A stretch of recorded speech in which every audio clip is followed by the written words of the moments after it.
Have you ever been handed a prescription that was sold to you as the safe option, only to find out later that the story wasn't quite that simple? Welcome to Dr. Mercola's Cellular Wisdom. Stay informed with quick, easy-to-listen summaries of our latest articles, perfect for when you're on the go. No reading required. Subscribe for free at Mercola.com for the latest health insights. Looking for trusted health wisdom you can hold in your hands? Discover the life-changing books of Dr. Joseph Mercola at joyhousepublishing.com. These titles bring decades of natural health research into practical steps for better energy, stronger immunity, and clearer thinking. Take charge of your health with guidance rooted in science and experience. Visit joyhousepublishing.com now and claim your bonuses while they are available. Hello and welcome to Dr. Mercola's Cellular Wisdom. Today we are turning our attention to a very small pill with a very big reputation. We're doing a deep dive into Tramadol. Now, if you or someone you know has dealt with chronic pain, chances are this name is pretty familiar. It occupies this really specific, almost privileged place in the medical cabinet. It's often viewed as the Goldilocks drug of pain management. It really is. It's the perfect example of pharmaceutical branding meeting a clinical need. And we're basing today's discussion on a comprehensive analysis by Dr. Joseph Mercola regarding the latest evidence. And the reason we're doing this deep dive is exactly what you just hinted at. There's a sort of mythology around Tramadol, a story we've been told about its safety profile, and then there's what the data is actually showing us now. Right. The common perception is that it sits comfortably in the middle. It's supposed to be safer than the really heavy-hitting opioids, the Oxycontins and morphines that we hear horror stories about. But at the same time, it's supposed to be more effective than the stuff you can just grab off the shelf, like ibuprofen.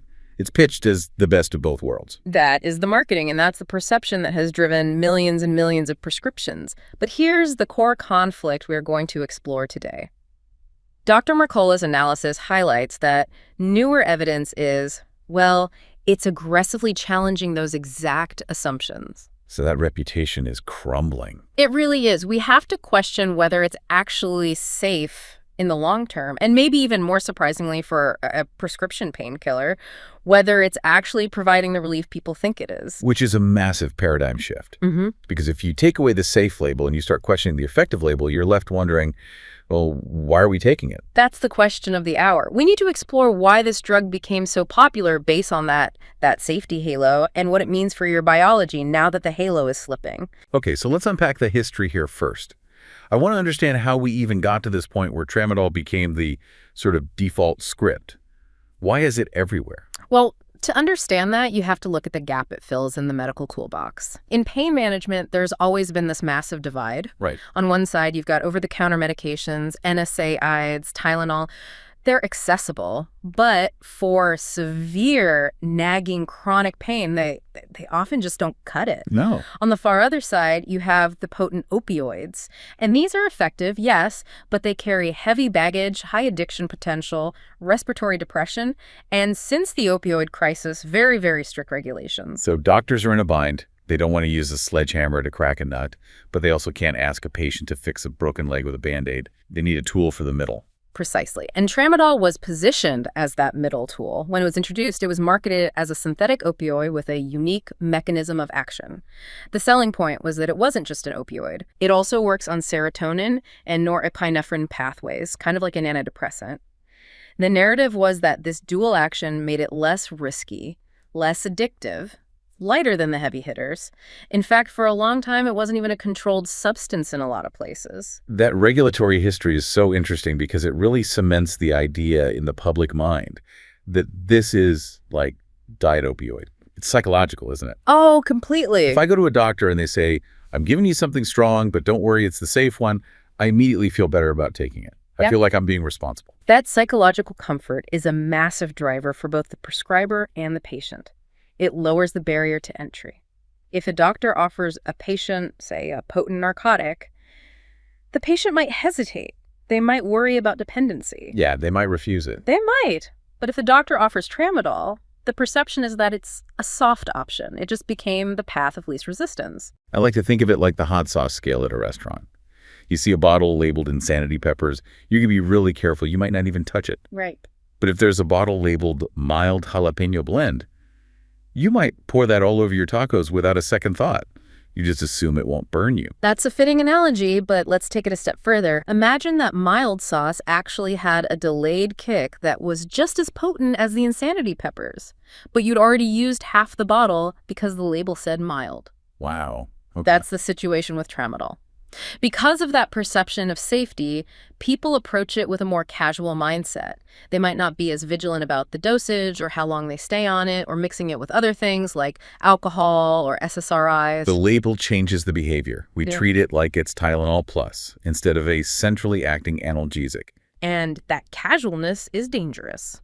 The source material points out that because it was deemed low risk for abuse initially, it was prescribed freely for things like chronic back pain or post-surgical recovery, often with a ton of refills. We're only now realizing that this low-risk assessment was perhaps optimistic at best. And misleading at worst. Exactly. But this brings us to the most surprising part of Dr. Mercola's analysis. We assume, because it's a prescription drug, that it works. We assume it's high-powered. But the data on efficacy is incredibly complex and, frankly, pretty disappointing for a lot of people. This is the part that I think will shock a lot of listeners. I mean, if I'm paying a copay, waiting in line at the pharmacy, and dealing with a doctor, I assume I'm buying a superior product to what's on the shelf at the gas station. That's the implied deal. That's the social contract of a prescription. But the analysis suggests that this effectiveness might be more perception than reality in many cases. The source material explicitly states that while Tramadol is perceived to be more effective than OTC pain relievers, the raw data pushes back against that. How so? Well, in several studies comparing Tramadol to a combination of, say, acetaminophen and ibuprofen for acute pain, the difference in pain relief was negligible. In some cases, the NSAID combo actually performed better. Wait. Are you saying there's a possibility that for some people, the stuff that's in their medicine cabinet right now works just as well as the scheduled drug? For a significant subset of the population, yes. And this isn't just random chance. This comes down to specific genetics. This is where we need to get a little technical to understand why.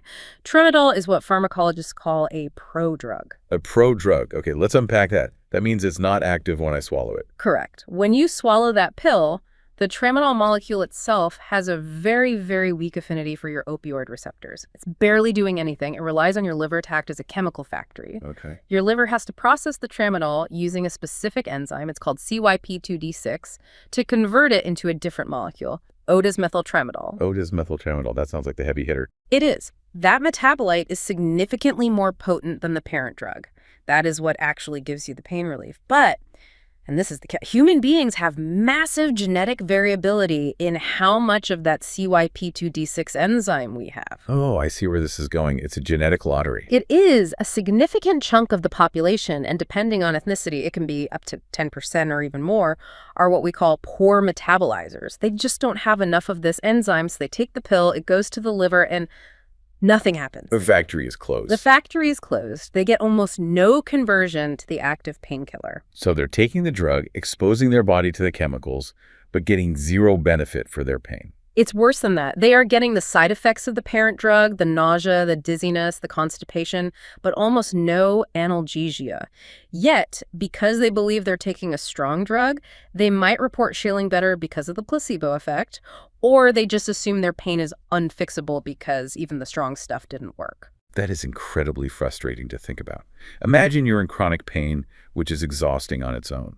You go to a doctor, you get a script, you take the pill, and chemically, nothing is happening to the pain.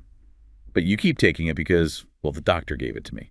And on the flip side, you have what are called ultra-rapid metabolizers. These are people with too much of that enzyme. They take a standard dose, and their liver just converts all of it to the potent opioid instantly. They can actually overdose on a safe dose because their body makes the transition too fast. So for one person, it's a sugar pill that makes them nauseous, and for the next person, it's a sledgehammer they weren't prepared for. That seems like a terrible design for a standard treatment. It highlights why the one-size-fits-all approach to pain management is failing, and it brings up the concept of the risk-benefit ratio. See, in medicine, we accept risks if the benefits are high enough. We take strong chemotherapy because the alternative is cancer. But if the benefit, the pain relief, is questionable, or if it's contingent on whether your liver enzymes are behaving that day, then our tolerance for risk should drop to near zero. If the mild sauce isn't even making the food taste better, why risk the heartburn? And yet, patients often feel that if they aren't prescribed something, they aren't being treated. There's a bias toward doing something, and a prescription pill feels like action. It validates the pain. It's the validation trap. A prescription says your pain is real, but if the tool doesn't work, you're just exposing yourself to the downsides without the upside. Mhm. And that leads us to the other side of the equation. If it's not working well for everyone, is it at least harmless? And that is where the narrative truly falls apart. We need to talk about the long-term impact on the body, which is far from harmless. Which is the perfect segue. That safety profile is the other pillar that is crumbling. But before we dive into the safety reality check and what happens to the brain on this drug, let's take a quick breath.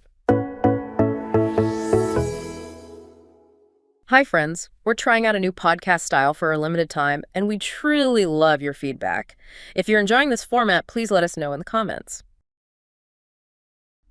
Okay, we are back. We've established that Tramadol might not be the powerhouse painkiller we thought it was because of that liver enzyme lottery. Now let's talk about the scary part. The source material says newer evidence challenges long-term safety. This is critical. We need to dismantle the word safer. In the medical context, when Tramadol was originally marketed as safer, it was a relative term. It meant less likely to stop your breathing than high-dose morphine. Okay. But safer does not mean safe, and it certainly doesn't mean risk-free. I think that's a linguistic trap. We hear safer, and our brain just translates it to harmless. Precisely. And that translation error leads to complacency. The analysis by Dr. Mercola highlights that we're looking at significant long-term safety concerns. This isn't just about taking a pill for 2 days after dental surgery. This is about chronic use. That Goldilocks reputation has led to people staying on this drug for months or even years. And what happens biologically when you stay on something like this for the long term? You mentioned earlier it has a dual mechanism. Does that make the risks different from a standard opioid? It makes them more complex. This is the part that people really need to understand. Tramadol is not just an opioid. It acts as a weak opioid and as an SNRI, a serotonin norepinephrine reuptake inhibitor. Basically, it's an opioid mixed with an antidepressant. So you're tweaking your pain receptors and your brain chemistry at the same time. Correct. And that combination creates a unique side effect profile. You have the standard opioid risks, addiction, constipation, drowsiness. But because you are messing with serotonin, you also introduce risks that you don't typically see with straight morphine. For example, seizures. Seizures from a pain pill. Yes. Tramadol lowers the seizure threshold. This is a known risk, and it can happen even at recommended doses, especially if the patient is taking other medications that affect serotonin or if they have any predisposition. It's a side effect that often catches patients completely off guard. Because they just think they're taking a painkiller. That's terrifying. And what about when you try to stop? I imagine coming off a drug that is rewiring two different systems in the brain isn't exactly easy. It is notoriously difficult, and this is something that the mild label really obscures. When you stop taking a standard opioid, you have a very specific, albeit miserable, withdrawal syndrome, muscle aches, sweating, nausea. But when you stop Tramadol, you are withdrawing from an opioid and an antidepressant at the same time. That sounds like a double whammy. It is. Patients often report the physical flu-like symptoms of opioid withdrawal, but superimposed on that is severe anxiety, depression, agitation, and something called brain zaps, these electric shock sensations in the head that are classic signs of antidepressant withdrawal. I read about those brain zaps in patient forums. People describe it as psychological torture. It creates a dependency trap. A patient might try to quit, but the anxiety and the psychological distress are so severe that they go back on the drug, not because they're drug-seeking in the traditional sense, but because their brain chemistry is completely haywire. And the doctor, viewing it as a weak opioid, might minimize the patient's struggle. They might be told, it's just Tramadol, it shouldn't be that bad. That gaslighting can be incredibly isolating, and it all stems from that initial safe branding. So it's not just the withdrawal. No. Looking at the broader data in the analysis, we're seeing other long-term issues. Associations with higher rates of hip fractures in older adults, likely due to dizziness and falls. Higher rates of hospitalization for adverse events than we initially expected. The data suggests that over a long timeline, the so-called safety advantage of Tramadol over opioids starts to disappear, or it's replaced by different, equally problematic risks. It's almost like the Goldilocks zone was a mirage. We thought we found the perfect bed, but it's actually full of bed bugs. That's a vivid way to put it. But yes, if a drug is potentially less effective due to genetic variability and carries a broader, messier risk profile than we thought, it really loses its reason for existing as a first-line treatment. It becomes a drug without a home. Exactly. It's too risky to be treated like Tylenol, and it's not reliable enough to justify the risks of a potent opioid. So let's zoom out. We have a drug that's widely prescribed based on a reputation that is essentially getting debunked on both sides. Yeah. It's not the magic bullet for pain, and it's not the harmless helper. And if we connect this to the bigger picture, this analysis serves as a massive wake-up call about something called medical inertia. Medical inertia, that's a great term. Break that down for us. It's the tendency of the healthcare system to keep doing what it's always done simply because it's the standard. A doctor prescribes Tramadol for back pain because that's what they learned to do in residency 10 or 15 years ago, and that's what their colleagues do. It becomes a habit, a reflex. It does. But science isn't static. The newer evidence that Dr. Mercola's analysis covers is a reminder that we have to constantly audit our habits. Just because a drug is standard doesn't mean the science is settled. And for us, as patients or as the learners listening to this, it means we can't just be passive recipients of a script. We can't assume the system has updated its own software. You cannot. You have to be the critical thinker in the room. When you're offered a middle ground solution, you need to ask, is this actually doing what we think it's doing? Or are we just relying on a reputation from 20 years ago? It really emphasizes the value of sources like Dr. Mercola's analysis that actually bother to look at the new evidence. It's easy to coast on old knowledge. It takes effort to say, wait a minute, this isn't working. It does. And it requires a willingness to be uncomfortable. It's uncomfortable to realize that the safe pill you've been taking might not be safe. It's uncomfortable for a doctor to realize they might need to change their prescribing habits. But that discomfort is where progress happens. We have to follow the evidence, not the marketing. So practically speaking, let's give the listeners some tools. If someone listening is currently on this middle ground path, or if a doctor suggests it next week, what is the move? The move is to open up a conversation. First and foremost, do not just stop taking medication abruptly. We just discussed how complex and dangerous the withdrawal can be. You need a taper plan. But bring this perspective into the consultation room. What questions should they be asking? Ask about the efficacy compared to non-opioid alternatives. Ask specifically, is there evidence that this will work better for my specific pain than a rotational schedule of NSAIDs? Ask about the CYP2D6 metabolism issue. Most doctors know about it, but might not think about it in the moment. Ask about the long-term safety data regarding seizures and dependency. It's about not accepting the narrative just because it's convenient. We wanted Tramadol to be the perfect drug. We wanted it to be the one that works great and doesn't hurt us. But wanting it to be true doesn't make it true. Reality is rarely as clean as a Goldilocks story. Biology is messy. Pharmacology is complex. And usually, if something sounds too good to be true, like a potent painkiller with no downsides, it probably is. That is a powerful thought to hold on to. We're constantly looking for the magic bullet, but sometimes the basics, or the things we overlook because they aren't prescription strength, might actually be the better path, or at least the more honest one. Transparency is what matters. We need to know what we are putting in our bodies, without the sugarcoating of a safe reputation that doesn't hold water. When you know the risks, you can make an informed choice. When the risks are hidden behind a mild label, you can't. Well, this has certainly changed the way I look at that little orange bottle. It's a reminder that being well-informed means looking past the label and asking the hard questions. It is. Being the CEO of your own health means constantly reviewing the data, not just trusting the department of how we've always done it. It means understanding that your cells respond to chemistry, not to marketing campaigns. Before we go, I want to leave you with a thought to mull over. If a medication is neither as safe nor as effective as we once thought, and the data is out there proving it, why is it still the default choice? What does that say about how slow the system is to change and why you need to be the one to speed it up for yourself? It's a reminder that no one cares about your cells as much as you do. Thank you for listening to Dr. Mercola's Cellular Wisdom. See you in the next episode. Thanks for watching. Subscribe now and click the notification bell so you never miss an update. See you in the next video.